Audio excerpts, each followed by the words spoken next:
Hello, this is David Baumblatt from Terabint Leadership. Welcome to the program. Let's put some news out. First is, unbeknownst to me, I think it was yesterday, or it might have been today, clicking through my social media, ended up accidentally clicking on my X account. I was going to go to YouTube, accidentally clicked on my X account, and my X account is back up, which is weird. It was suspended. As everyone knows, it was suspended. And usually you'll get some type of email or notice or something, or even in your X account, like a notification. It is I've got nothing. So as you all know, we won't spend too much time, but I was suspended on my first account. I created a whole new account, and those two, and I created a second account and a third account. They both were suspended because, again, they found out you're David Baumblatt. You can't duplicate. The first account, supposedly the reason it was suspended was because I was talking about violence. Civil war is what it is. I'm telling you, we're going to go to guns and ammo. It's not like I'm doing anything. I left the country. But that was the reason. Like, your account has been suspended because violence is not tolerated. And then I said, what exactly did I say? Violence. I'm a military veteran. I just want to speak with politicians, whatever. Boom. That was the reason.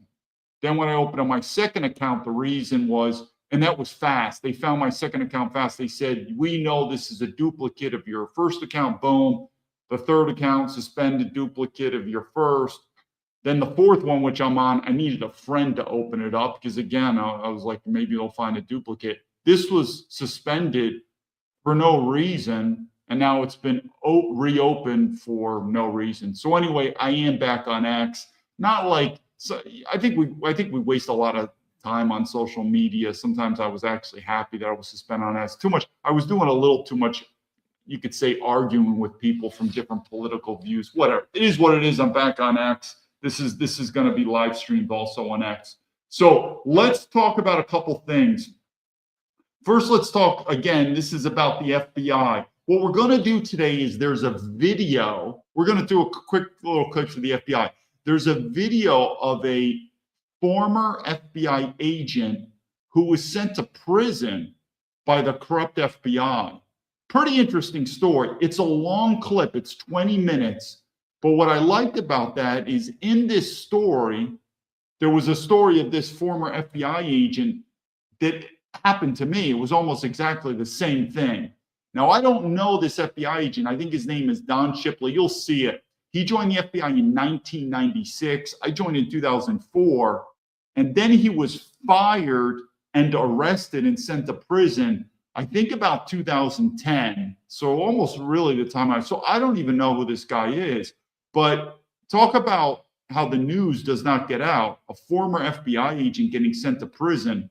And it's not because he's corrupt. It was about the FBI.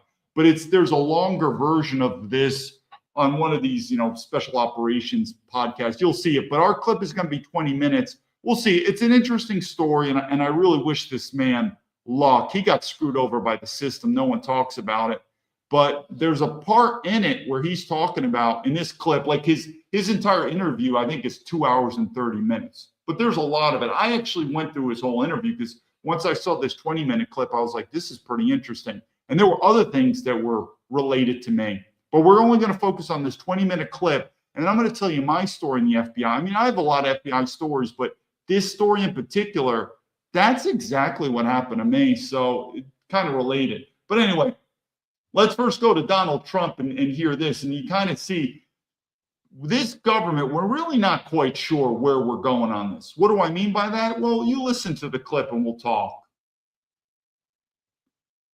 Cash is the one to do it. 1 second. I got to remove this. 1 second. All right, so this is Donald Trump. He's going to do it. We have to bring the. Mr. President, on a different topic, questionnaires have been going out to FBI agents across the country who were involved potentially in the investigation. Do you believe anyone involved at any level should be fired, sir? Well, I think the FBI was a very corrupt institution, and I'm. Now, you got to remember, this is big words. Even now, again, this episode obviously about the FBI, but Think about the legacy. And I know some people may not like J. Edgar Hoover, but there's two things about J. Edgar Hoover. One, he was racist. He was corrupt. I get that. I'm not going to argue that. One, he was a nationalist. Oh my God. He was very nationalistic and patriotic. And two, dictatorial, whatever you want, autocratic. I mean, he was more powerful than presidents. He got the job done.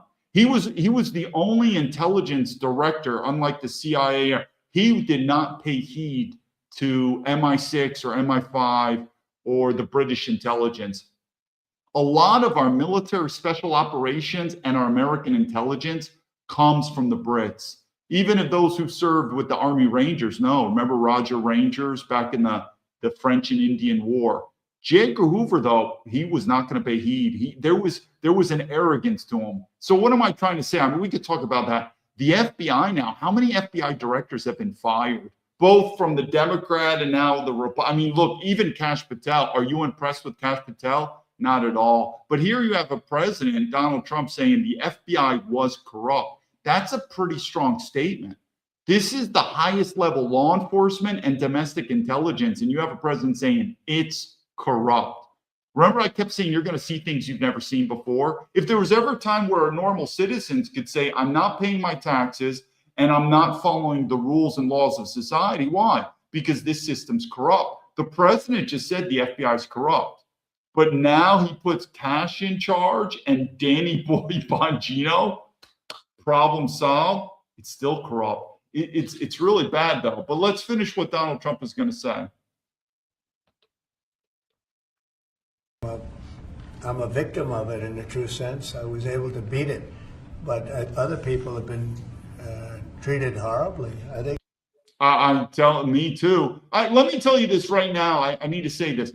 Donald Trump likelihood doesn't know my story. There's a likelihood. The FBI director knows my story, without a doubt. The CIA director knows my story. The director of national intelligence knows my story. Pete Hegseth, director of war, I guess we call Secretary of War now, maybe, because I'm a West Point grad, it could be through West Point circles. He may know about it. But even Trump's administration, even a guy like Roger Stone has blocked me on X. But there's a reason Donald Trump may not know about me too. He's busy, and there are more important stories than me. That's number one.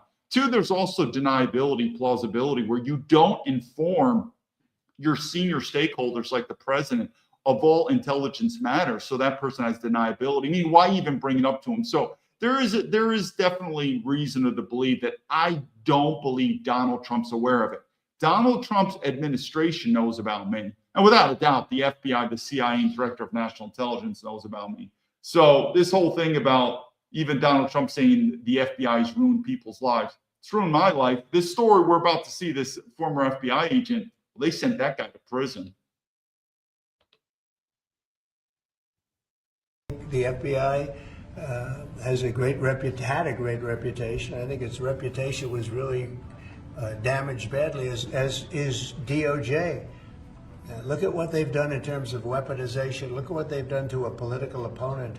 Probably got me elected by what they did. Or I think I was doing well anyway, but they might have got me elected. But you know what? We have to have pristine, beautiful, perfect law enforcement. And what we want to do, and Kash is the one to do it. He's the one guy. I don't know what is going on with Kash. I'm interested, how did Kash get into the circle of Donald Trump? There's one reason we could tell why Donald Trump likes Kash. Kash, absolutely, unlike Director Hoover, where he didn't follow the president's orders. Director, which in sometimes, if you really want a truly person of the law, that person should have his own principles. Kash, though, we know one of the reasons Donald Trump wanted this guy is Kash, I'm the boss, you follow my orders. And Kash is like, yes, sir. So there's no doubt about it. There is absolute followership. Now, that might sound good, but from the FBI, like I said, unlike other cabinet members, Secretary of State, Secretary of War, the CIA, this and that, the FBI director has a 10-year appointment. I've said that before. The reason being is that FBI director is not to be put in there to serve the president. When the president leaves, all the cabinet leaves and the new president comes in and picks a new cabinet, except the FBI director, who has a 10-year term. And that 10-year term is to overlap at least two presidents. The point that I'm saying, but now you're seeing FBI directors get fired, which I don't think the American public realize how crazy that is. And it just shows what I've been saying. Our justice system, our systems in general are falling apart in front of our eyes. But the whole legacy and ethos, and even what Donald Trump is saying about the FBI, the reputation, it's crumbled. Has Donald Trump rebuilt it? No, I don't think at all. I mean, you think it was going to be that easy? Dan Bongino quit after a year, but it's really gone to hell. It's not very good at all. Gold color, no rumble. Gold color. I'm not quite sure what you mean, no rumble. Are you on YouTube? Are you doing okay? All right, let's go back, finish this. Is going to do it. We have to bring the reputation of the FBI. We have to bring the fact of the FBI back to what it could be. Not even to what it was, even better than it ever was. Because who would have thought that the FBI could have been corrupted like they were corrupted? Who would have thought that would have happened? Again, I don't think people realize how strong this is. This is the president of the United States saying how corrupt the FBI is. So you, again, as an American citizen, why should you pay your taxes or believe this system? Or when the FBI arrests so-and-so, or when I say the FBI is corrupt, why would anyone think anything different when you have the president? But of course, now the President Trump is going to say, now that he's the president, now that Kash Patel's the director, I guess it's not corrupt anymore. I mean, come on, really, with common sense, do you believe that? Of course not. It's still corrupt. The change that's going to make it for the FBI to not be corrupt anymore is going to be the same change it's going to take. How are you going to fix America? You're not going to fix the FBI and you still have America falling apart. They're one and the same. The ship is going to sink. It's going to get worse and worse. And who would have thought they would have been used to go after, political opponents, essentially, but me being the number one, and so many other things beyond that. And they've been hurt very badly, and we'll see what happens. But Kash is the one to do it, and I hear he's doing very well. Kash will straighten it out. We have great confidence that we can make the FBI great again. No, I think Kash is doing a horrible job. We'll look at him too, but Kash knows about me. There's no thing. Golden Tulip, you want to go to Asia? Yeah, we'll do some more videos. I'll do some more videos on Asian and Asian girls. Still a hot topic, but what do I think about Kash? Here's something here. We'll do two clips. This is obviously the shooter that happened. What is it? The White House Press Club, that convention. I think we all know. Let's just look at this. What happened? I thought it was pretty interesting. This is the manifesto of the shooter.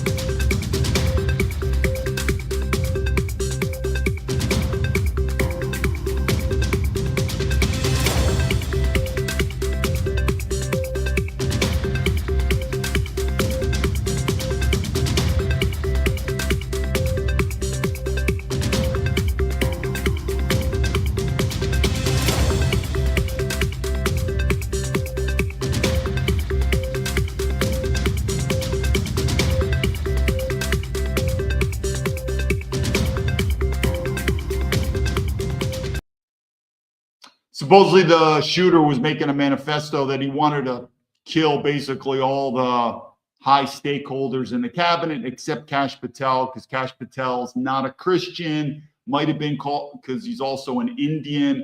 Race is real, people. Race is real. Even Director Hoover, only white men were allowed in the FBI. Sound racist?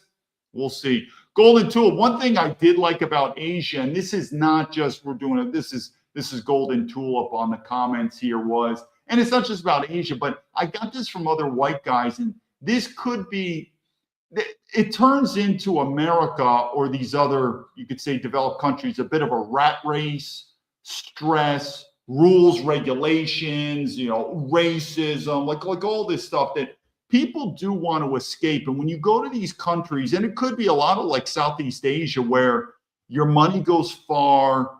And I knew this guy. He's retired military and he went to Thailand. He lives on the beach in a much simpler lifestyle. He's got the sun, he's got the beach, eats simple, meaning, and I get this too, being former military. That's why I've never been that much of a materialistic person. We're all going to die anyway. I always knew that. I mean, you're not going to take any of these toys with you. You know, your cars, your houses, you're not going to take anything with you. And I'll tell you, when you get back to a more simpler lifestyle, there is a sense of freedom and less stress. Now, some people could also do this. Maybe they don't leave and live in Southeast Asia. I mean, it's definitely a little more exotic. It's lower cost of living, but some guys also maybe want to move to the country and live on a farm, and I get that. But I do feel like a lot of people, the stress of corporate life, of city life, or just society. And this is where I said it. Part of me, when I was suspended on X for the 4th time, because I'm telling you, I was not going to go back on it.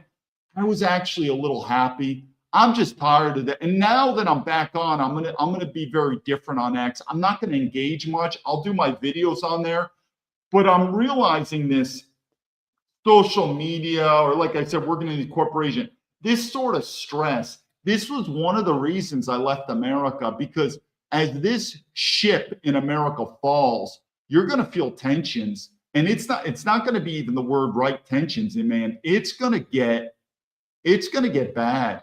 And I'll tell you, I realize that how some of these guys lived. I mean, there were memories of me too when I used to live in Kunming in China, which was, like I said, almost near Tibet.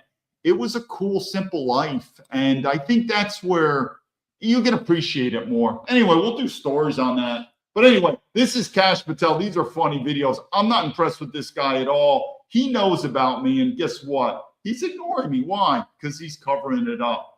It's pretty pathetic. Is it safe? Can I come out now? Is it safe? You're a piece of shit. You're a piece of shit. Oh no, not safe. You're ugly.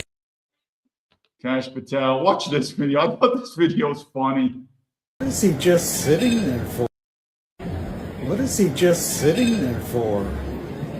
He's the head of the FBI. He should be searching around, doing something. Oh my God. It's so pathetic.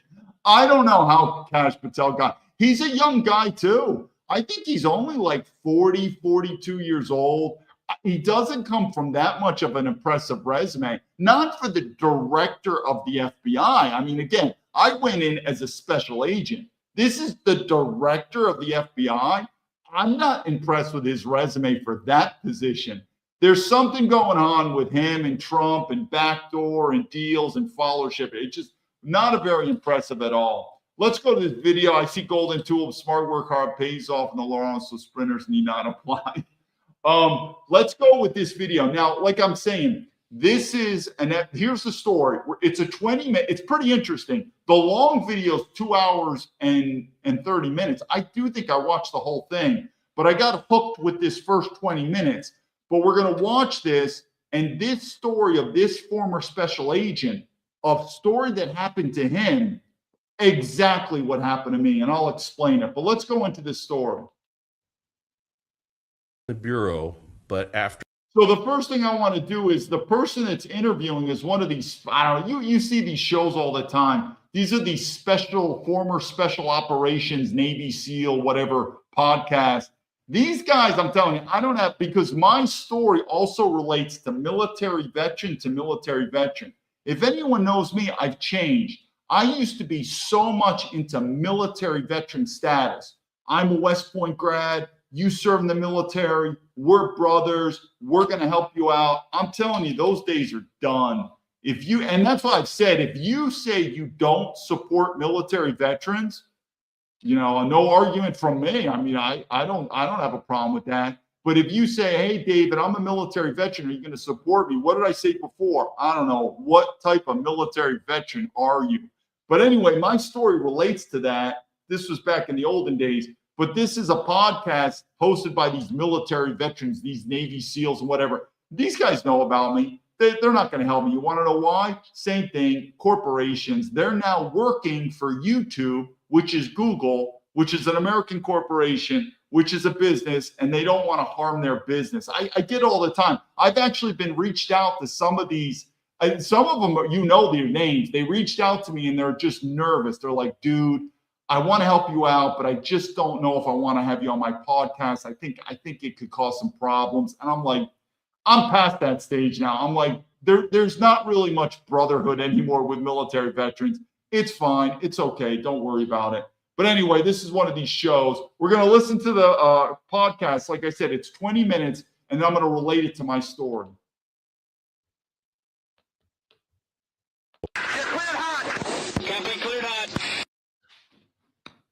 But I love my time in the Bureau, but after 14 years of serving, I had a problem.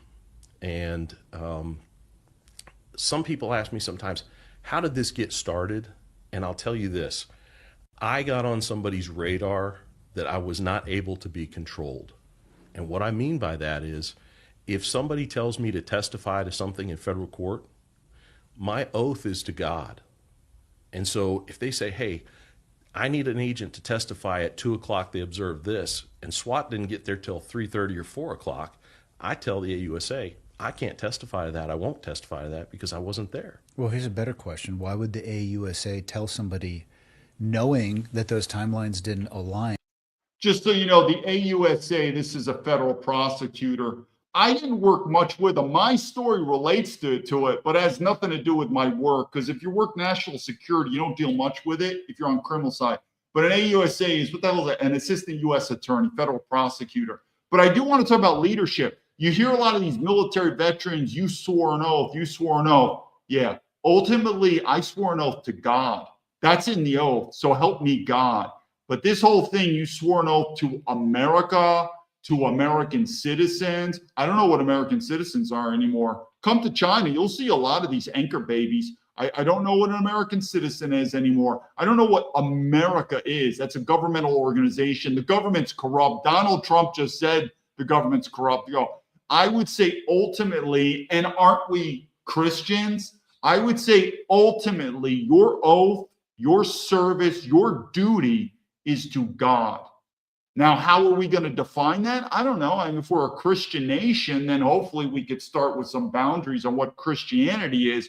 But make no doubt about it, when people say you swore an oath, ultimately I swore that oath to God.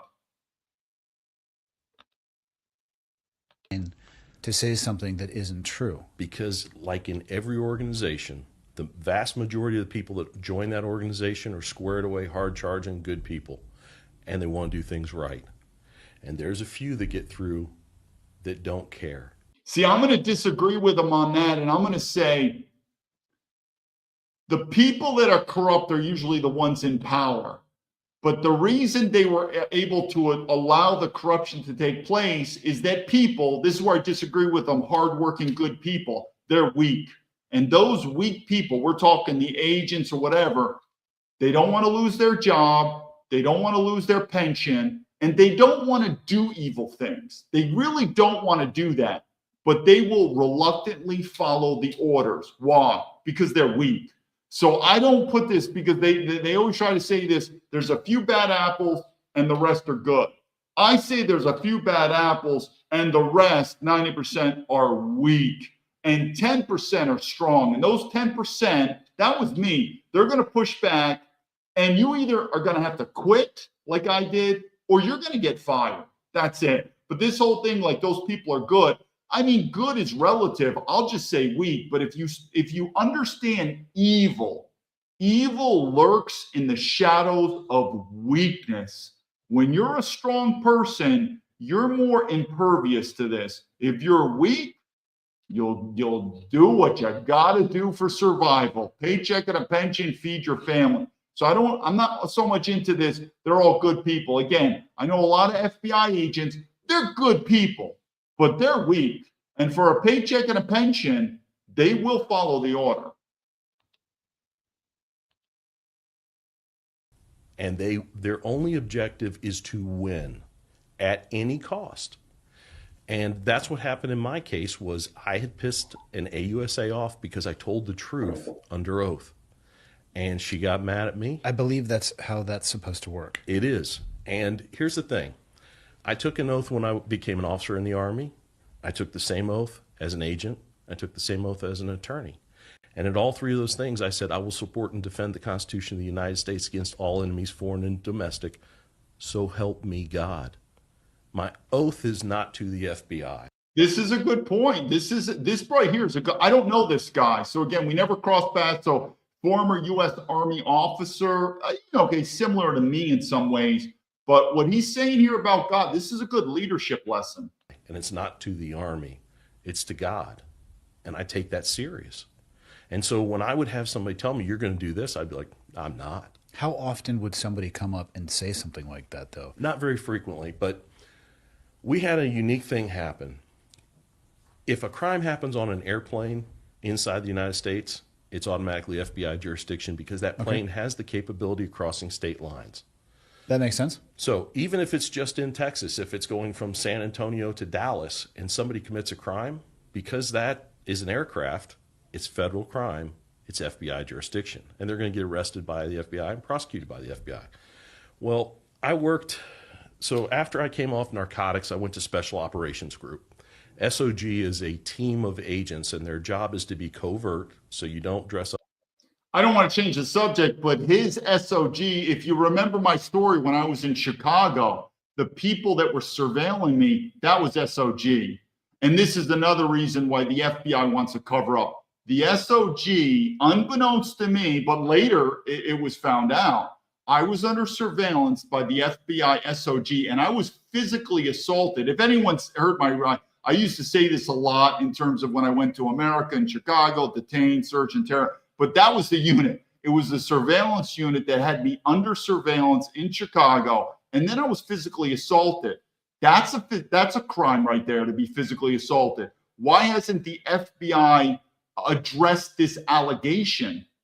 Because they're covering it up. But again, that was the unit that had me under surveillance. Like an agent, you don't go to the main office anymore. You go to a remote location, and your job is to conduct surveillance against targets for the FBI, whether it be somebody who's doing money laundering, or it could be a white-collar criminal, it could be a cartel member, it could be a politician, it could be anybody. If there's an open case, they call up SOG and they say, hey, I need to know who this person's meeting with, or hey, they're supposed to take a bribe today and I need you to get pictures of it. That's our job.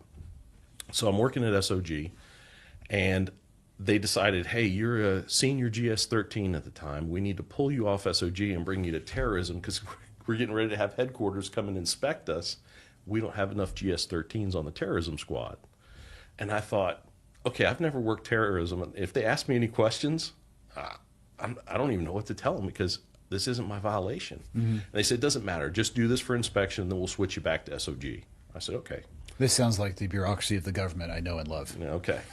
So now we're back on track with things I understand. Yeah.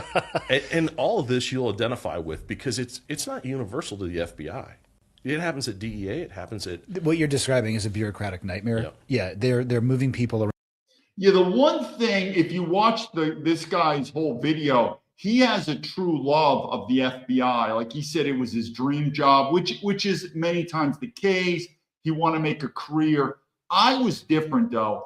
I just fell out of love of being in the government. I did 6 years of military, college, academy, active duty Army, FBI, and I was like, what made America great generally did not come from the government. It came from the private sector. I was done with the government. So I think part of the reason that we have a problem in the government, and Donald Trump has not addressed this, probably we need to downsize the government.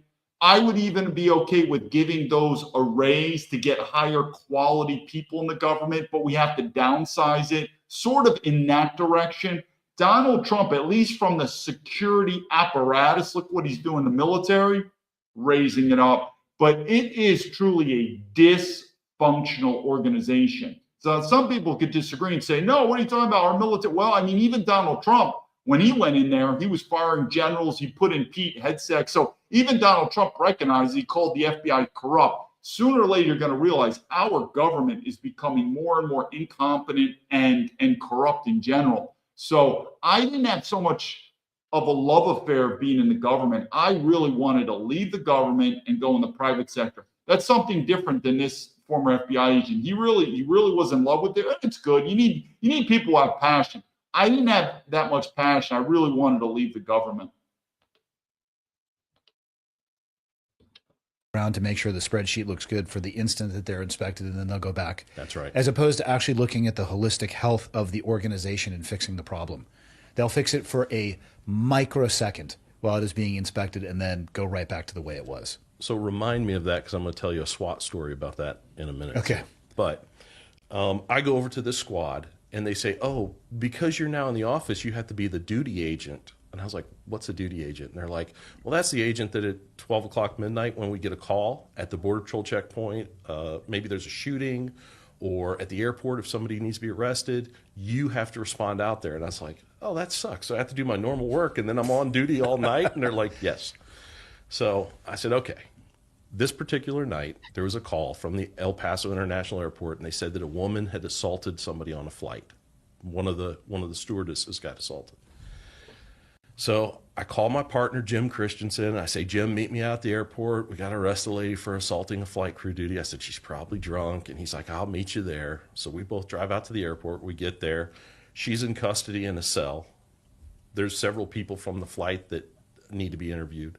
And so the case is assigned to the VCMO squad. It's just the major crime squad.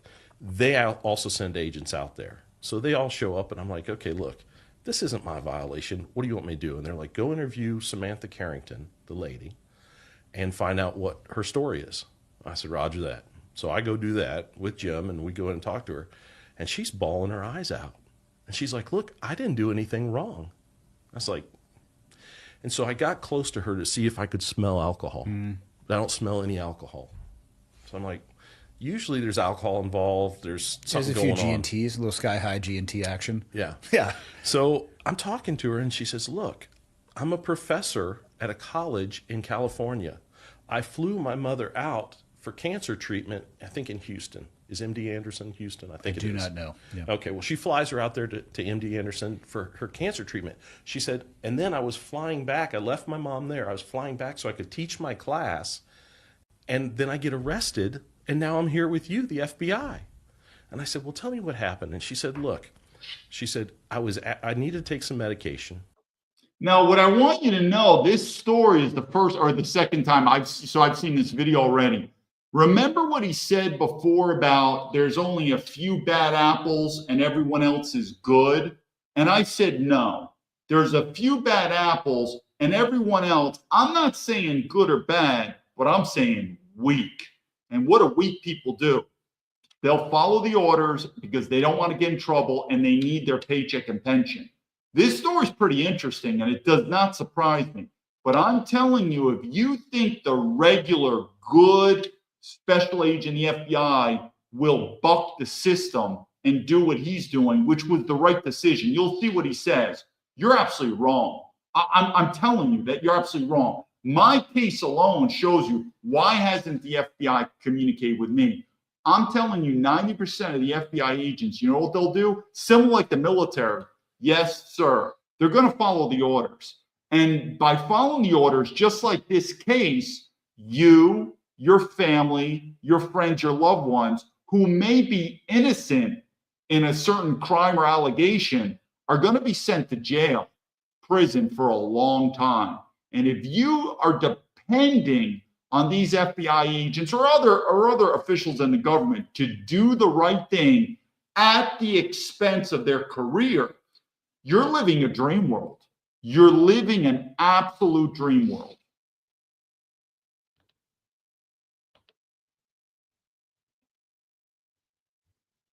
So I asked the flight attendant before we took off, excuse me, can I get some water so I take my medicine?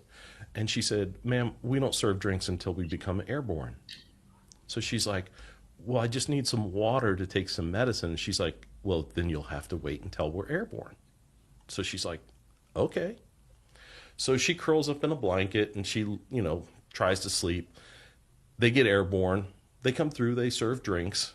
And they think that she's asleep, so they don't serve her anything. And then she wakes up and says, hey, can I get some water? And it's a different flight attendant. And the flight attendant's like, sure. And so she gets to the water, and she goes, "Hey, let me ask you a question. That a flight attendant right back there, what's her name?" And she's like, "Why?" And she says, "Because I'm going to write a complaint to Southwest Airlines for the way she treated me. I think that she was rude." And so the other thing you need to know is Miss Carrington is an Iranian. Okay, she's an American citizen now, but she's We'll discuss a little about the Iranian because again, I don't want to deviate from the story, but there's also this cuckness of we're all humans, we're all Americans. What happened to this woman, I'm letting you in, was wrong, absolutely wrong, and it doesn't matter the color of the skin or the absolutely. I agree with that, and I'm also telling like everyone, I think this war with Iran is also 100% wrong, but that doesn't mean I'm changing my point. This is America. This is a Western country, and I'm not giving Iranians an American citizen. That's it. What it is. It's a different story. It's a tangent, but you do find these cuck people like, yeah, let's help out. Again, I don't want to do a tangent, but what happened to this woman is 100% wrong. Like I said, the war in Iran is wrong, but this Iranian woman, I still wouldn't give her American citizenship. of Iranian descent. So the flight attendant says, "Well, I'll do one better. I'll go get her and you can talk to her directly." And she goes, "No, I don't want to talk to her. I just want her name." So she goes back and gets her and comes up and she's like, "Lady, what's your problem? She told me you want to file a complaint against me." And she's like, "Look, I just want your name so I can file a complaint." And the lady's like, "You know what, lady? You're a freak and I'm going to get you arrested." Awesome. So she goes and tells the captain that she's been assaulted. And so he diverts from going to California. What? Lands the plane in El Paso. She's immediately taken off the flight by the El Paso PD and put into a cage. And then they start bringing all the passengers off. Well, I just hear her side of the story, and I'm thinking, look, flight attendants don't call somebody a freak. That's the first thing that's glaring. The second thing is, I just don't believe your story. You're saying you never touched her? She goes, "I never touched her." She said, "In fact, I never raised my voice. I never used profanity. I was the one saying, 'Please leave me alone.'" And she said, and got in my face and said, "Lady, you're a freak." So, and Michael can pull it up. You can Google Samantha Carrington and you'll see that Michael. she sued she sued Southwest Airlines. I hope she won. So I received a subpoena to go to her civil trial. Did you talk to any of the other passengers? Yes. What did I they? skipped over that. Yeah. I apologize. So that night, I only heard her story. So I went out and I said, "Hey, what do I do now?" And they're like, "Hey, take her, book her into county. We're going to finish up the interviews of the flight crew and everyone else. Tomorrow morning, we'll all get together. We'll figure out what the story is and we'll write a criminal complaint." I go, "Roger that." So I drive her all the way to the El Paso County Jail. She's crying the whole way. "Mr. Shipley, Mr. John, please, I did not do anything wrong. I promise you. I've never been arrested before. This is going to be the end of my career. I'm a teacher. I can't, And I'm like, I've heard it 1,000 times. I book her into county jail. I go home. It's a good point to realize too. I don't think people realize, and this is what happened to this gentleman here, the former FBI agent. When you are arrested, and especially at a felony level, just one felony alone, your life is pretty much ruined. Remember what I said. Now, I've never been arrested for the FBI, but even with Boeing, when you are, assuming you work at a corporate job, now, if you work, I don't know, at a really blue collar construction job, probably not. But if you work at my level, at a corporate level, and you were terminated by Boeing, remember Boeing, none of these, and everyone believes these organizations, everyone believes the FBI is not corrupt, the Boeing's not corrupt, but we know they are. But generally speaking, Boeing, everyone's going to believe Boeing. So you were terminated from Boeing for sexual harassment, and you're a white guy. And then you sue the company. I could go on and on. You're done. So that's not even, so what I'm trying to say is we're living in a world that's such a global digital footprint that reputation now is so important.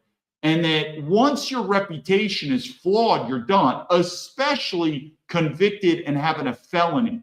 It's over, people. I mean, unless you want, I guess, pump gas. I mean, I don't even think you could work at McDonald's with a felony. So, but even in my case, no felony, but it doesn't help when the FBI is going behind my back talking to all these people. That hurts it. But just by Boeing, terminated by Boeing because of sexual harassment, no one's going to believe me. And that the Chinese court case. So I don't want to do a tangent, but what's happened to this woman is about to happen to this FBI agent. And when you have a felony, it's pretty much game over for you. This is the world we're living in. And this is why it's so much important why we have to hold our government accountable. Is this guy Kash Patel doing the right job? No, this guy not at all. He's a piece of shit, Kash Patel. He needs to be deported back to India as far as I'm concerned.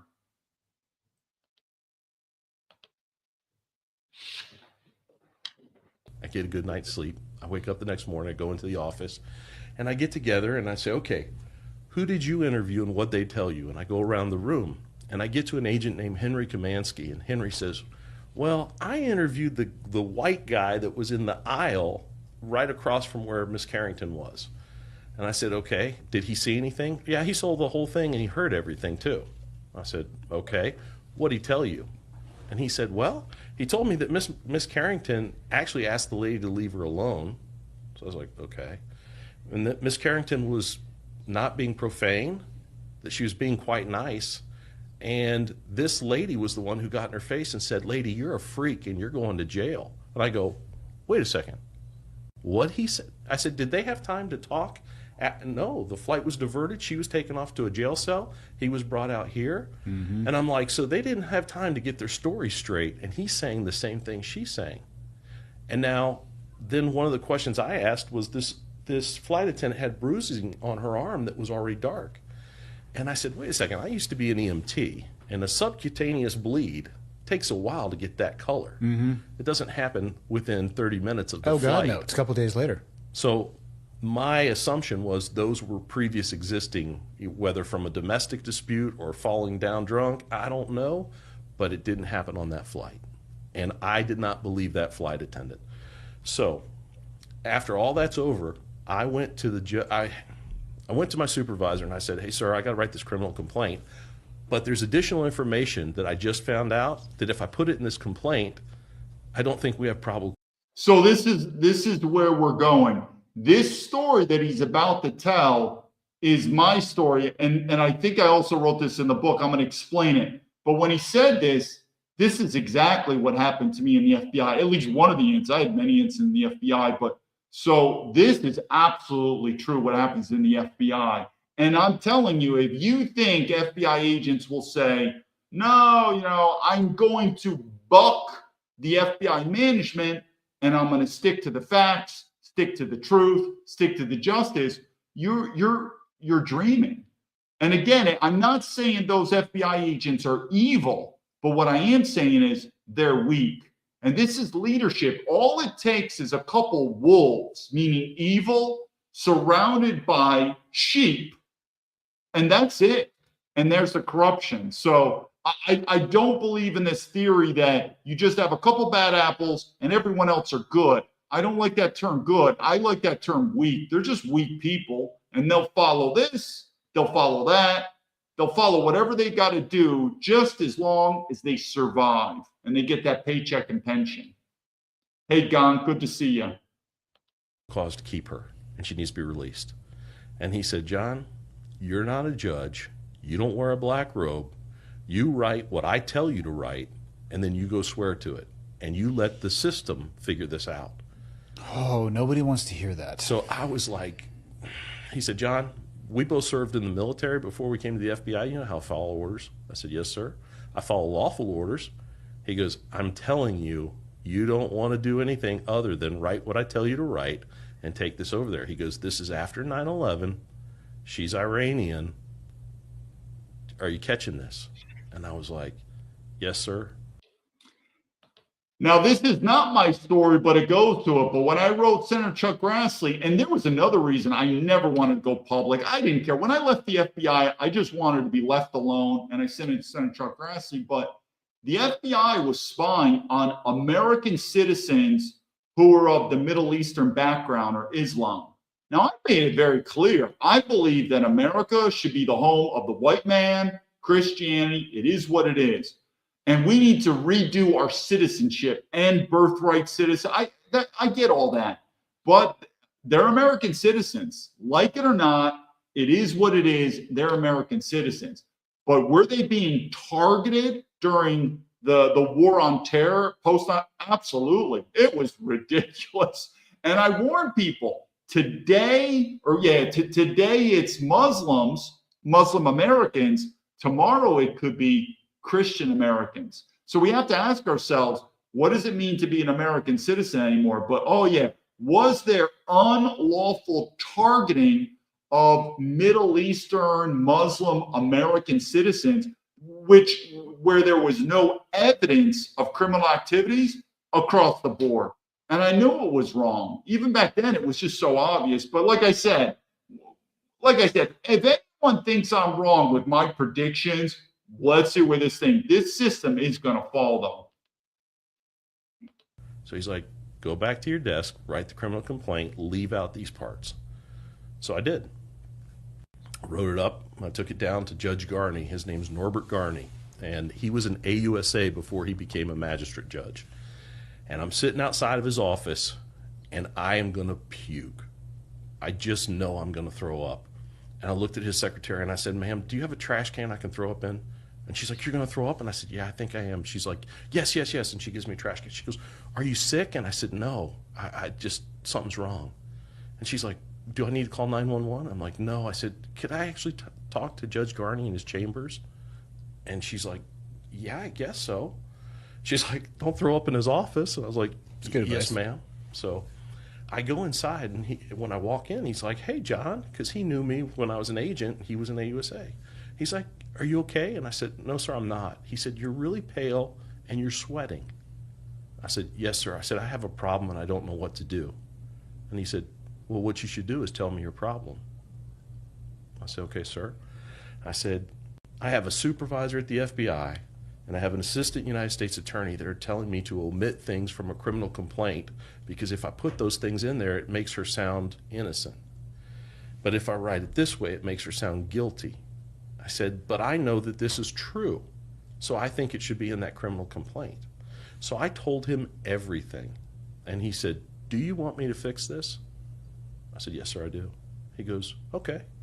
And he picks up the phone, and he calls the AUSA. And he says, hey, this is Judge Garney. Tell me why Agent Shipley is sitting here in my chambers telling me this lady's innocent, and yet you're authorizing prosecution. Now, that prosecutor is the same prosecutor that started going after me and making it.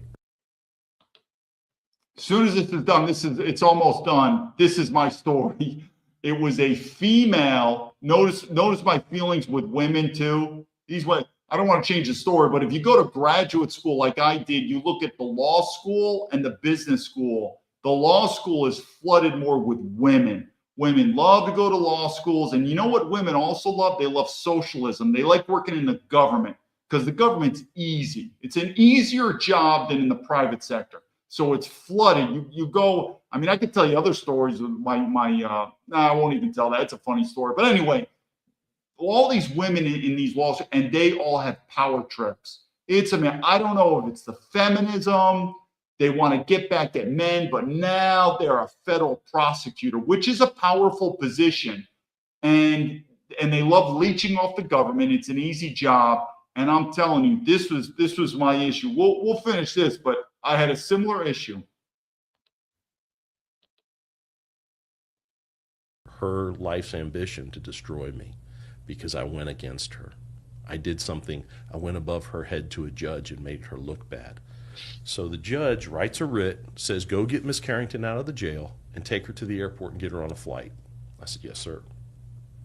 So I walked into the jail. Samantha was there. Her eyes, she looked horrible. She'd been crying all night. And I felt horrible because I had arrested an innocent person. And so I walked in, and she's like, John, please, you have to believe me. I did. I said, hey, Samantha, right now I need you to just be quiet and listen to me. You're going home. She's like, what? I said, I went and I talked to the judge. All the charges are dropped. I'm taking you to the airport, but right now you're still a prisoner. So until they get you your clothes back and we're walking out the door, you need to just follow orders from these guards. So they had a female guard take her, and they got her dressed and everything else. She came out and she said to me, I'll never forget this. She said, John, I gave up on God last night. In that cell, I said, God, why do you forsake me? Because I didn't do this, and yet I'm going to have a black mark on my record for the rest of my life from the FBI arrest. That's a felony right there. Again, because what we explained in terms of assault, any types of interstate commercial aircraft, that would have been arrested by the FBI and a felony. She would have lost, and I think this woman, I don't know much about this woman, but she was a professorship. That's done. I mean, I think we could all agree that, especially now, of course, we would agree that if anyone's truly guilty, if I'm guilty, we get that. But what if you're innocent? That one mistake, which was of injustice, could destroy your life for the rest of your life. You know, a felony on your record, I mean, good luck for her to get a job in academia. But I'm just saying, I don't think people realize, and this is not my story, but with the judge with Boeing, I wrote that judge 3 times and I said, listen, this story about me being terminated by Boeing would have never come to light if I did not sue Boeing. And I said, why are you doing this to me? I said, you, my lawyer, have never warned me about this, because she wouldn't even let me. This is the federal judge in Chicago. Again, we'll get to my FBI story, but this is a repeating thing. Women in power, judges and federal prosecutors, and total injustice. I mean, this is another reason my story doesn't want to come out in America. I am living proof of an American citizen, military veteran, FBI agent, where I had the same case where I sued Boeing, which, if you have any common sense now, these are corrupt. Where when I grew up like you did, Boeing is not corrupt. The FBI is not corrupt. They're corrupt. I'm telling you, these are corrupt. I sued them in the Chinese justice system and the American justice system. Anyone with common sense, to include me, I thought, I don't think this Chinese is going anywhere. But the American system, I'm an American military veteran. Of course I'll get justice in America. It was the exact opposite. I got justice. In China, it was simple. They said, because it was a pretext. Everyone knows it was a pretext. I was up for promotion. I don't want to go into the story, but anyway, it was simple. They said the Chinese maid, who got fired, by the way, it was a setup. The Chinese maid said I sexually harassed her. I said, no fucking way. The judge said, where's the evidence? 0. Which they even wondered. They said, Boeing, why would you believe this Chinese maid, which you have no clue her background? And why wouldn't you believe David Baumblatt, where I had to do a background check to get into, like everything? I'm an employee. It was a pretext. So the judge is like, is there any evidence? No. So he's like, are you telling me it's a he said, she said? Yes. The judge said it's thrown out then. You cannot fire an employee purely based on he said, she said. Now, this is the Chinese government that we say is corrupt. Does this not sound common sense to you? That if you're a man and you're accused of rape, sexual harassment, assault, and it's he said and she said, no evidence, what do you think should happen? It should be thrown out. Now, she could be telling the truth, but she could also be lying. But it's always comes to the evidence. And that's what the Chinese, even my Chinese lawyer said, they even knew it. They said, this is obviously a pretext to get you fired. Why would they do this? But then we go to America. And I'm like, oh man, this is a shoo-in. I'm a military veteran. This is America, man. The judge knew I was going to win the case. She would not let me present the case. Not only did she immediately award victory to Boeing without even a trial, then she posted it. So now when I do want to get a corporate job, it's listed in there that I was terminated for Boeing for sexual harassment, and that I sued Boeing, which is also not a good thing. Companies don't want to hire people that sued their former employer. And I told the judge, I said, what I've learned from this is don't be a whistleblower, because I was protected under what's called the Equal Employment Opportunity. And I was telling the judge, if I didn't sue Boeing and I didn't spend $50,000, my name would have never been public. So why are you purposely destroying my life, judge? I'm the plaintiff. I'm not the defendant. Boeing's the defendant. She didn't care. I wrote her 3 times. I said, I'm a military veteran. I served my country.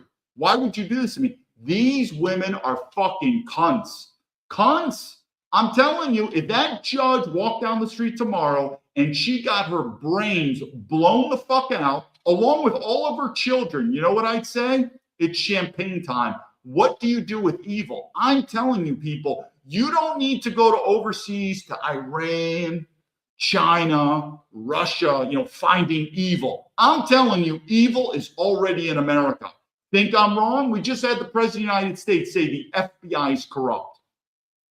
That shouldn't be news to you. So you're telling me Boeing is not corrupt? You're telling me that the federal system is not? It's so fucking corrupt. That's another reason why the government doesn't want my story. There's not many Americans who have a story like I do just on that, where I can attest with the Chinese justice system, the American justice system, what happened to me. The Chinese justice system, pretty fast, justice. The court case was over in a couple hours. My lawyer said, this is the most ridiculous thing I've ever seen. Your own company firing you. Your own company doesn't believe you. And they said this was a setup to get you fired. There's no evidence. In fact, my lawyer's like, are you sure you're not telling me something? Are you sure you're not hiding some evidence? I'm telling you, that's the story. He's like, we're going to win. Sure enough, boom. In America. And so all the American patriots, they're MAGA. This is how our government treats a military veteran. I've got to depend on the Chinese justice system. Do you think the American government wants me to tell my story? Because I'm going to have to, at least with this story, thank. If it wasn't for the Chinese justice system, for the rest of my life, people would think I'm a sexual predator. Literally. We're not even getting ready for the FBI story. We'll get to that, which also has to do with a cunt federal prosecutor, a fucking cunt that I had to deal with. This is a federal judge. She's a magistrate judge in Chicago. If it wasn't for the Chinese justice system, I would be labeled. My children would look at me always and say, that's my dad, David Baumblatt, the sexual predator, the sexual harasser, which also makes no fucking sense. If you're a white guy in China, you don't have to work to get sex. The whole thing was a fucking setup. And I could tell you stories. She knew everything about me. I worked for Boeing, everything. It was a complete fucking setup. But the American government does not want a West Pointer to come out and say, well, from my lens, my personal experience, I got justice from the Chinese courts, and I got fucking corruption from the American courts. Not only did the judge not allow me to present my case, awarded victory to Boeing, but then labeled me, never gave me a warning, judge, then labeled me that I was fired from Boeing, meaning made it public, meaning if I didn't sue Boeing, no one would know this. You would never know about this case. But because I sued him and the judge never did, now it's public records. Do you think that hurts my career? It's done. It's over. So now with this professor, when you have felony, you could just imagine your life is over. So this FBI agent, did he in a way act like an angel and save her life? And forget about the part of her going to jail. I mean, that could be a traumatic experience, like he ended up going to jail. But you have a felony on your record. I don't know. I hope you're digging ditches or something, but you're not going to be able to get a good job. We're going to say in America, it's over. Now, the other question is, David, do you think he's an exceptional FBI agent, or do you think most of those FBI agents would do the same? Fuck no. He is. I'm being gracious when I say this. I'm going to say 10% of the FBI agents will do that. And I'm being gracious. It could be between 1 to 5%. 1 to 5%. I know him. I never say this guy's name. He was my FBI Academy roommate. I'm not going to say his name. Nice guy, absolute pussy. Absolute pussy. And people think that, hey, that's not being nice, just because you're a weak man. I'm telling you, when you have weak men in positions of power, which is the FBI, that's how evil begins. When you have weak men that are West Point graduates, that are military, now if you have zero power and you're weak, no big deal. But if you're weak and you can wield power, oh, you're going to fuck people over. Why? Because you will not stand up for justice. You are not going to stand up for what is right. Why? Because you're weak. And you're going to say, I don't want to get fired. I need my paycheck. I got my wife to feed. I got kids. I'll do whatever I got to do. I'm not saying you want to do that. That's the key. I'm not saying these FBI agents are evil, like, yeah, I just want to screw someone over. They're not like that. The management, there's management they are, though. These people are fucking evil. But I'm telling you, I disagree with this person when he says the majority are good, hardworking people. Weak. And if given the order, I always use this word reluctant, they will reluctantly follow. I'm not saying they want to, but in that case, if they say, agent, you're going to goddamn write what I tell you to write, or your career's down the shithole, they're going to say, Roger, sir. They will reluctantly follow it. I'm telling you. How many people will stand up and say, sir, I am not going to do that? I'd say 10%, and I'm being gracious. It could be 1 to 5%. We're going to keep going with this story, but I'm telling you, what he's about to say is so absolutely true.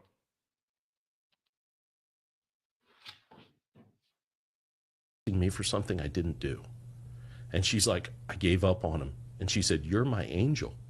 You came and saved me. And I said, no, I'm just an FBI agent doing my job. I said, this isn't about you. It's about me and about the oath that I took. I'm not going to arrest innocent people. I don't need to. There's enough bad people out there. We don't have to create criminals. Mm-hmm. And I got her out of there and I took her. Well, then she filed a lawsuit against Southwest Airlines. Enrique Moreno was her attorney. He's passed away now. But now the building in downtown El Paso, the courthouse, is the Enrique Moreno building, named after him. Great attorney, he went to Harvard, and very, very nice guy. So he subpoenas me to come to her trial. Now the Bureau's getting mad at me. Now that AUSA is pissed off at me, and they're like, so this is similar to my case. Watch what he said. Watch what happens. Oh, my bad. Like, you can't testify. I said, you want me to not show up when I'm subpoenaed? I'm going to get arrested. So the Bureau comes in and they have the Chief Division Counsel look at it and they're like, no, he has to testify. I mean, he has to. So, they warned me about, you better be careful what you say. If you say anything that makes the Bureau look bad, we're going to come after you. You're going to lose your job. OPR, Officer Professional Responsibility. They were that clear with it and that direct with it? Oh, yes. They were clear. They were like, look, you better be careful. And I just said, look, I'm going to go and testify to the truth, and I'm going to testify to what's in my FD-302s, the reports that we write in the FBI. I said, that's all I'm going to do. And they're like, you deviate this much, you're going to be in a world of trouble. So we go to trial. I testify. I leave. I don't think anything about it. Samantha Carrington wins, I think, $27.8 million. Now, that I don't know if she got 27.8. I don't know if they settled for less or whatever else. Bet Well, she's that's just 27.5. But she's not flying Southwest. I bet You know she's what I'm not. saying? But Samantha Carrington won that money. And what she did was she called me up and she said, John, I don't need this money. You do. And I want to give it to you. Yeah, you don't want to do that. And I said, I can't accept it. And she's like, why not? And I said, I don't know why I can't, but it just doesn't feel right, and I don't want to, and I will not accept that money. And she said, well, what do you want me to do with it? Well, my best friend, Joe Del Vento, that was a sniper on the SWAT team, had just died of cancer. He was 42 when he passed away. Total stud, former Navy guy, loved Joe Del Vento. My son is named Joseph after Joe Del Vento. Joe had passed away, her mom had passed away, so I said, donate to the Cancer Society. Do something good with it. Well, thank God I went in and I talked to the Chief Division Counsel and I reported that she offered me that money and I didn't accept it. Because that Assistant United States Attorney, the first thing she did was she started a case against me, and I didn't know it, for accepting a bribe of $27.8 million. So what I want you to do is, and I'll tell you my story quick, there's a sense of one, personality conflict, and two, vengefulness. This is how it works.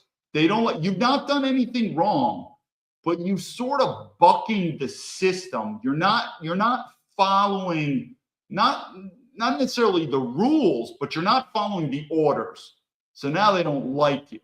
And now they get pissed off and there's vengefulness. Same thing would happen to me. This is how it works. I describe the FBI in many ways a government mafia. $1 million. So, What was the punishment for that AUSA when? So she was on the receiving end of the call.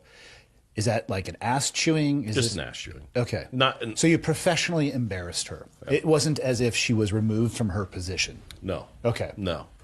That didn't happen until just a couple of years ago. She's been demoted and moved and stuff. She's had some problems because she broke the law in several cases.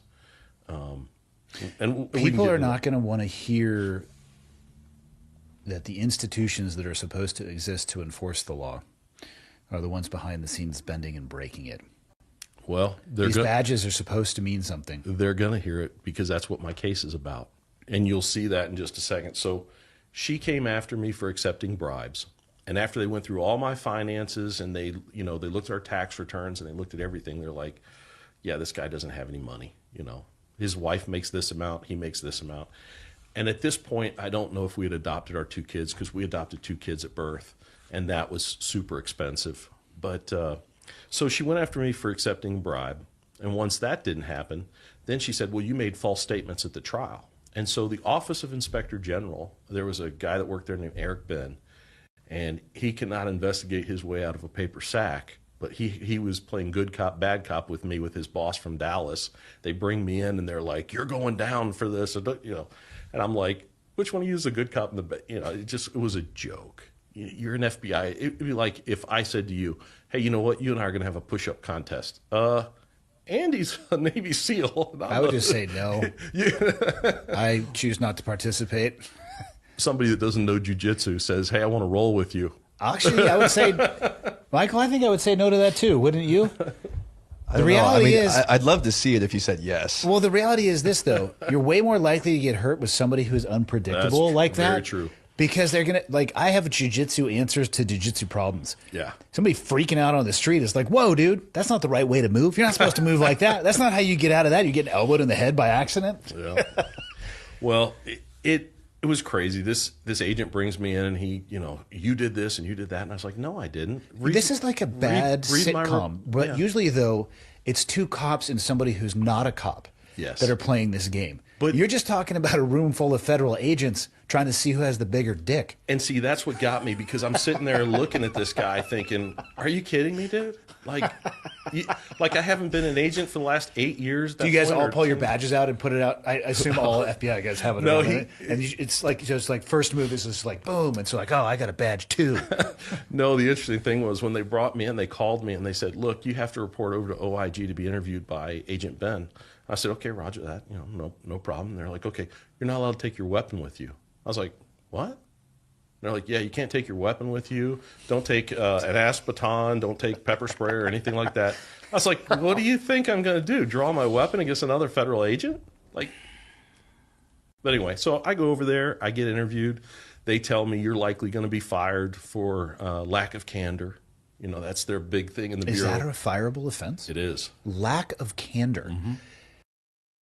So the lack of candor, it's weird. I've heard of that, but I keep saying to get fired in the bureau, it's pretty difficult. I mean, I wasn't fired in the bureau. I wasn't pushed out. They didn't like me though. It's very difficult to, you have to have an offense. Never did it. Never had any issues. I just did not, I wasn't impressed with the FBI. Let me tell you my situation. Now, that video that you're just saying is only 20 minutes. It's 2.5 hours. And what I'm trying to do on that video, it shows that he's already made bad enemies in the bureau, in the judicial system. Like he's got a bad reputation already. Nothing because he did wrong. And that leads to further investigations down the road. And what happened was you got to watch the video, but this happened with the ATF and the Fast and Furious, where one of his firearms got somehow bought by criminals, and there was a murder. Anyway, he's been arrested and he's already been sent to prison on 6 felony counts.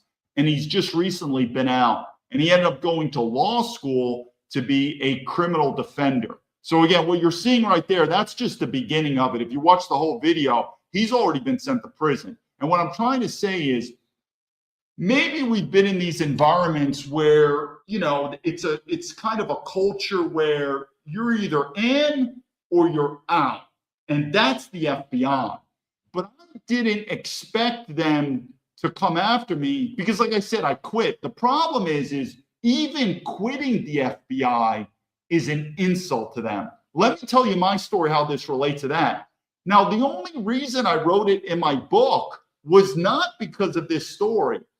Even my editor was like saying, this was the time where even before I went on social media, he's like, I don't want people to call you a racist. No, I don't care anymore. I mean, white supremacist, it doesn't bother me. But when I wrote the book, I'm like, all right. And I thought of this story because this happened to do with a black man. Now, back then, you got to remember, I changed. When I was years ago in the FBI, I took my military veteran status very seriously. So when I was signed to the FBI, I was doing martial arts. I've done martial arts my whole life, mostly Western boxing, and I do what's called Chinese boxing, which would be called Yongqin or Jabagua. And this guy, and I say his name, and he's a great guy. I recommend him. His name is Eric Fakir. I don't know if he's still teaching, but I've got nothing positive things to say. And he was recommended to me in the city as a good martial artist. I found him, and I write this in the book, but I wrote it more to say, hey, I'm not racist. I helped out a black guy. It's pathetic. I know it, but it relates to this. So anyway, what the story is Eric had told me he is a repeat felon, which was a big deal. So I ran his records in the FBI, and I'm not going to go into what he did. All I could say is he served his time. He was out. He was not a wanted criminal, and it is what it is. But he was also a military veteran. I took that. But again, so anyway, we were together doing martial arts, and he even needed money, which this goes into the investigation. He needed money. And I'm telling you, I took $8,000 of my own money and I lent it to him. Never got it back. But you got to remember, I was a different person back then. I held military veteran status high. I don't anymore. So in the future, if you're like, hey, David, I'm a military veteran, can you help me out? I don't know. Same thing. If you don't support military veterans, I don't have a problem. But anyway, I was different back then. So, and I felt sorry for him too. I'm not using the word white privilege, but I was a different guy back then, because here's another reason why I was different back then. He was dating a white woman. Back then, it didn't even faze me. Now I'd say, Eric, respect your black mother, stop chasing white women, and find a black woman. China's totally changed me. So you can imagine, I was a different person back then. He was dating a white woman. Who cares? He needed money. He was a military veteran, like all this stuff. It was a different time back then. Here's the part, and this doesn't even, but what it goes into, it shows the beginning of my relationship with the Bureau was not good. What had happened was him and his girlfriend, I don't know, they were getting into fights and they were having some issues. And then she had a restraining order for him. And because he was a repeat felon, he got back in trouble. Anyway, he gets arrested. And his attorney finds out that he has a friend who's an FBI agent. Because I had told Eric I'm an FBI agent because I ran his file. I had his whole records on me just because I wanted to make sure he's not wanted. Anyway, the federal prosecutor, who's a woman, finds out that an FBI agent is going to do a character witness for Eric. That's it. I'm not saying his crimes with his girlfriend. I'm just going to be a character witness. And the time that I was with Eric, him being a martial, he was an entrepreneur. He's opened up his own martial arts school. He was having a tough time, but I considered him a man of good character, at least from what I saw him. And they wanted a character witness. When the federal prosecutor found out about that, she found me one-on-one. She flipped the fuck out because it's her case. So she wants conviction. And she goes, you're telling me you're going to testify on his character. And I said, that's all I'm doing. I'm just that they want me to testify on his character. You can consider me his martial arts student. That's our background. And I said, I consider the guy good. I've never seen any issues with him. He treats the other students good, stuff like that. But she knew that me being a West Point grad, a former Army officer, FBI, that's a strong character witness. And she goes, no, I don't want it. And she goes, if you testify, your career's over. Then she's threatening me. I'm like, go fuck yourself. I'm looking at this woman. Anyway, she then informs my supervisors in the FBI that an FBI agent is going to fuck over her case. Now the FBI is involved. And they're going, and then they said, why are you hanging out? Now, what I did is nothing illegal.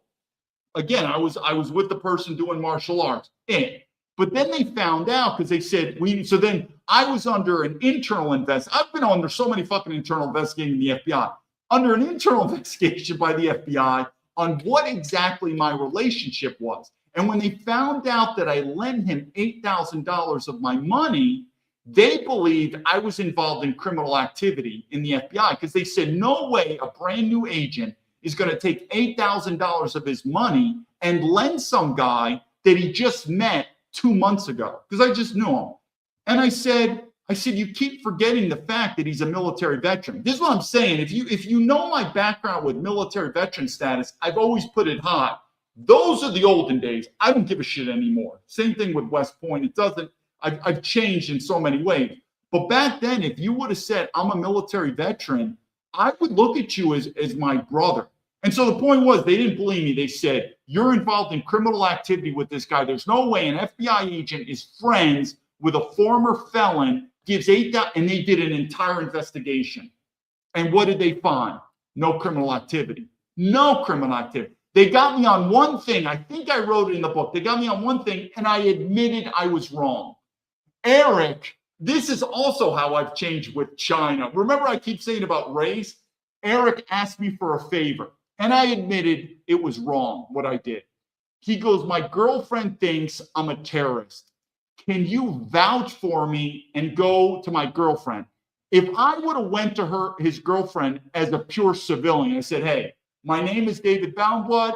I think Eric's a great person, but that's not what he wanted. He goes, you need to tell her you're an FBI agent and you ran my files and you could vouch for me. So I went there in an official capacity.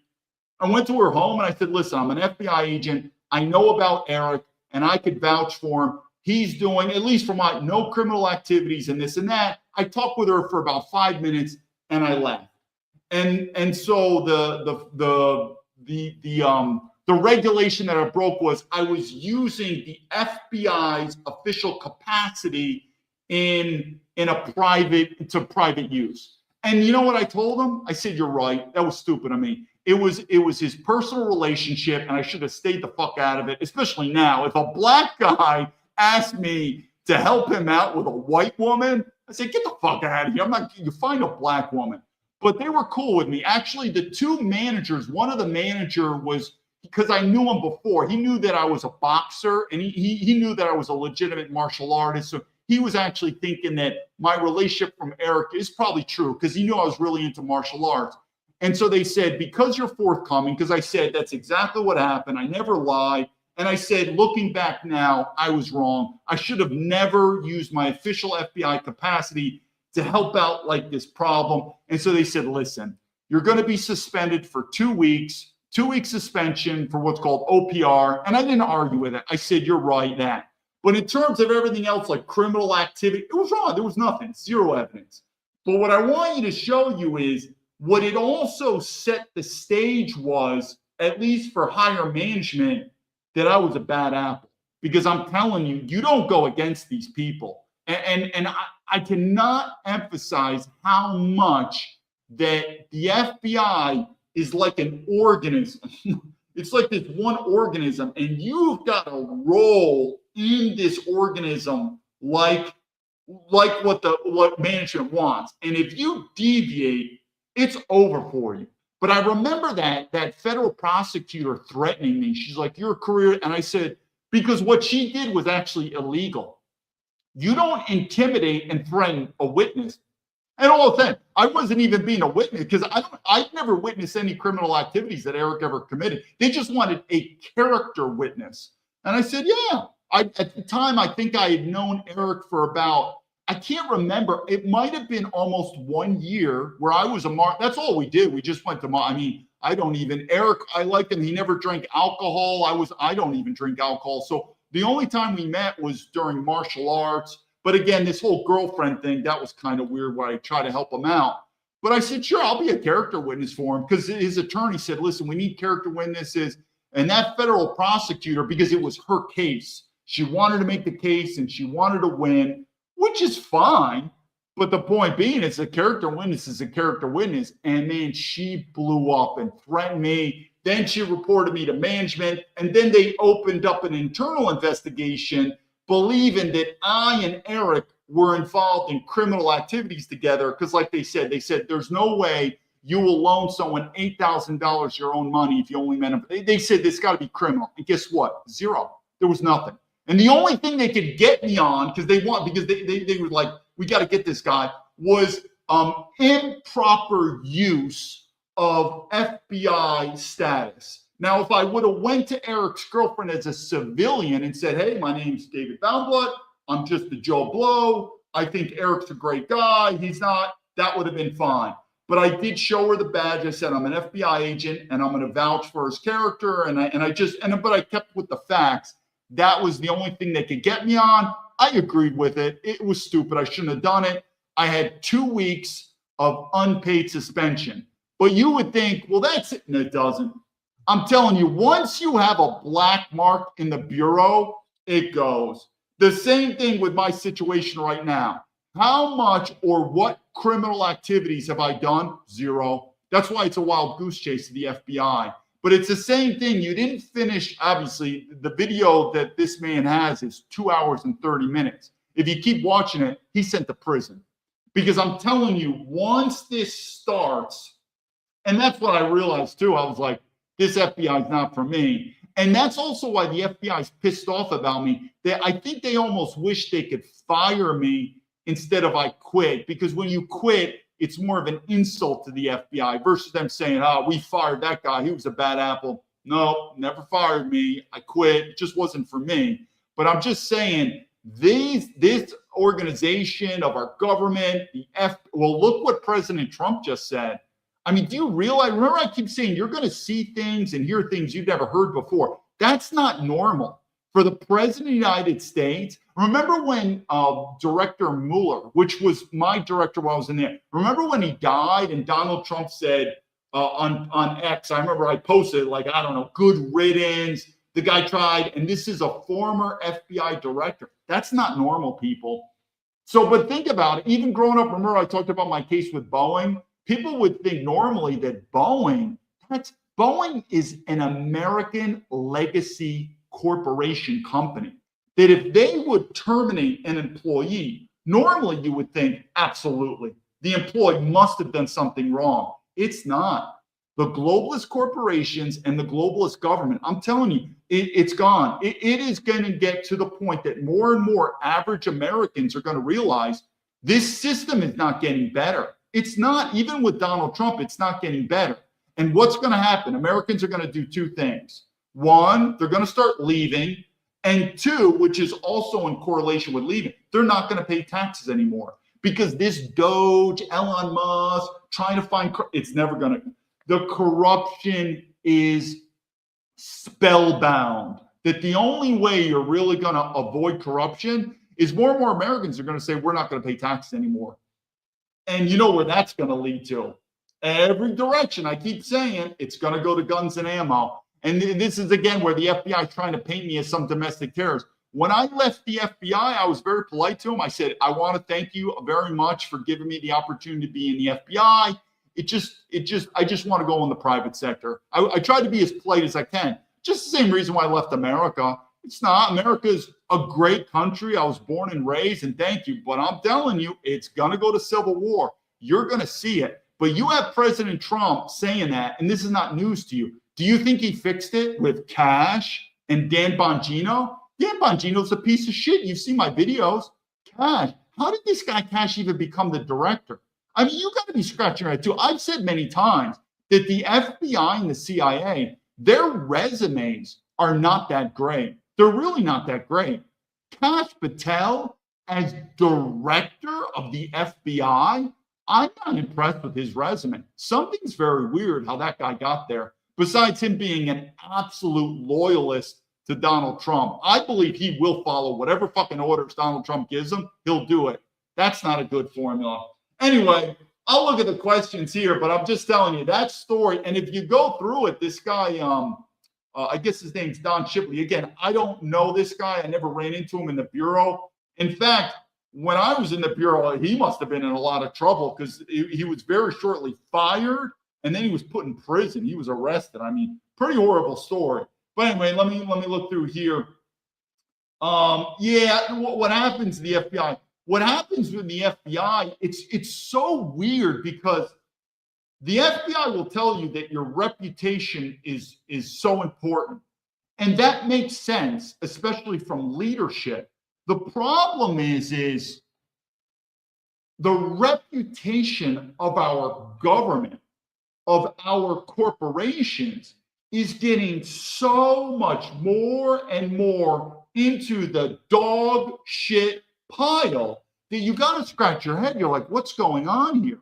Meaning the amount of lecturing that people do, like the FBI, your reputation precedes you, protect your reputation. I think it's getting to the point that one of the reasons that I think our governments and corporations don't care that much about their reputation, why? Absolute power corrupts absolutely. When you're so powerful, does it really matter if you've got a good reputation or not? They don't care. Why? Because you're not powerful and they are. That's probably my correlation, because it was so ingrained into us that the FBI has got to fight to maintain their reputation. Where America, but look at Americans now. How do we feel about our politicians, our government, the FBI, even our military, the court? It's getting worse and worse and worse. Do they care? I don't think they care. Why? Because you're still going to pay your taxes and you're still going to follow the law. Why? Because they're too powerful. In fact, this is another reason why my story doesn't get out. I think at the end of the day, many times, the only thing you can literally do is leave the country. And they don't want you to tell that. So that's why if you like, man, the reputation of America is getting worse and worse and worse. Yeah. And what are you going to do? Still going to pay your taxes? Yup. Still going to believe voting's going to work? Yup. Going to follow the law? Yup. Okay. Then what's the problem? So they have a bad reputation. What's the problem? Well, I'm going to leave America. That's a problem. It is. Believe it or not, that's a problem. Revolution, guns, and ammo. That's a problem. We're not there yet. We're not there yet. But I'm just saying, it's gotten to the point that I keep saying you're going to see things you've never seen before. The reputation of the corruption, the incompetence of our government and the court is getting, it's so evident. It's so, like, you have a guy like me to MAGA people, like, listen, I'm a military veteran and I'm not welcome back in America. I'm on the FBI terrorist watch list. The FBI is not talking to me, and I just want to know why I'm not welcome back in America. That's like question mark, question mark, question mark. Everyone ignores it. Everyone. Because I think what's getting to the point that I think Americans are becoming numb. They're like, dude, I know the FBI is corrupt. I know our government's corrupt. But what do you want me to do about it? Because leaving the country is difficult, number one, and you ain't going to go against the government. You ain't going to take up guns and ammo. So what are you going to do? Pay my taxes, and I guess I'll vote. That's the point. That's how it is. It's getting sad. This is also a reason why I've seen, too, especially white men in the West, you see more, there's a weakness. That's why women don't, I know I'm taking a tangent now, but this is also why I've changed. Now I brought up that story with Eric. I can't believe it. I met his girlfriend many times because his girlfriend would also come to the martial arts studio. Like, she would do yoga, and she was this like hot little white girl, and he was this muscular black guy. And I didn't think anything of it. Nothing. I thought, well, whatever, we're all the same race. Now that I'm in China, I would look at her and say, listen, you fucking whore, respect your white father and get a white man. And Eric, respect your black mother. Find that. I've changed so much, but I have seen it too, that now that I'm gone, I've seen back the same weakness I've seen with white men. You realize it. You want to know why the government doesn't respect you as a white man? Let's face it, ding, ding, ding. Women don't respect you. They don't. That's why a lot of white guys aren't getting laid in America. They don't respect you. Racial minorities, they don't respect you. And immigrants don't respect you. So why would it be a surprise that the government doesn't respect you? But you've seen it across the board that there is this weakness more and more of the white man where he's just like, that I think a lot of them are just going to go down. And then you're going to get a few, like the movie Falling Down, they're going to flip out, that are either going to leave America saying, I'm tired, or they're just going to figure out a way. They're not going to pay taxes anymore. If I was in America and I didn't want to leave America, I would have to figure out a way where I'm not paying taxes. I cannot pay into this system. Off the grid, entrepreneurship, I'd start a nonprofit, tax evasion. I don't know. There is no way I would pay into this. But either way, let me FBI Bolsheviks Kool-Aid.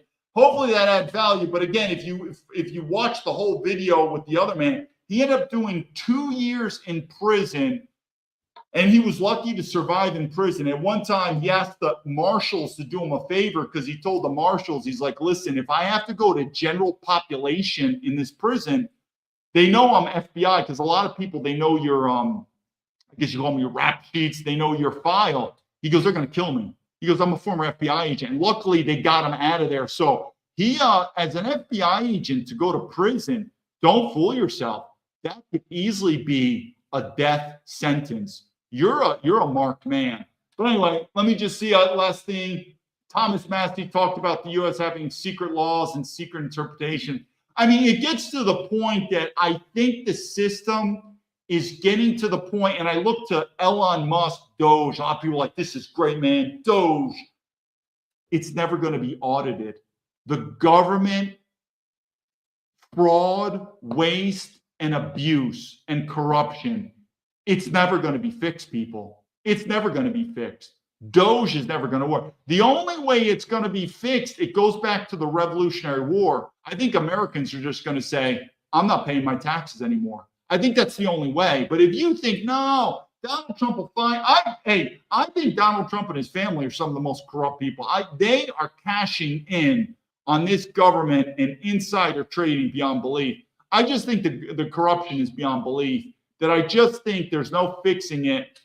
This is where we're going, but you're going to start seeing more and more Americans jump ship. And you're either going to jump ship overseas, or you're going to, like I said, you're going to sort of get off the grid in America where you're going to figure out a way you don't pay tax anymore. But I think the corruption and just golden tulip, the greed, I don't think it's going to be fixed. And if you look at history, these problems don't get fixed through legislation, voting, or even peaceful. There's going to be a fissure. It's going to be an absolute split. It's probably going to be violent. I mean, look at the Soviet Union when it was becoming more and more inept, corrupt, incompetent. It just collapses. I think the American empire, our country's falling apart, but our biggest worry is Iran going overseas so we could help out our best ally in the world, Israel. Okay, have fun. You know, it's your tax money. Have fun with that. Not for me. Either way, this is David Baumblatt from Terebinth Leadership. I appreciate your time and support. And like I said, I believe the system's going to get worse. It is what it is. You're going to see it, but prepare. Prepare to get off the grid in America, or prepare to leave America. It's going to get that bad. Until then, lead to victory.